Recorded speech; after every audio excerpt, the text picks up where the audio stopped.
Hi everyone, in front of me I've got Xiaomi 14 Ultra and let me share with you how to change the screen timeout on this device.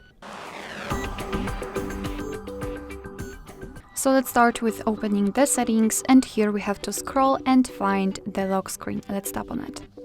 Then let's tap on the sleep option, and here as you can see we've got some lock screen options from which we can choose. At the top we've got relatively short options like 15 or 30 seconds, and the longest option available in this device is 10 minutes, which is at the bottom of the list.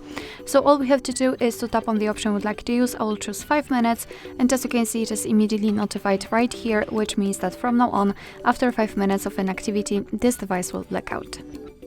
Alright, so that will be all. Thank you so much for watching. I hope that this video was helpful, and if it was, please hit the subscribe button and leave the thumbs up.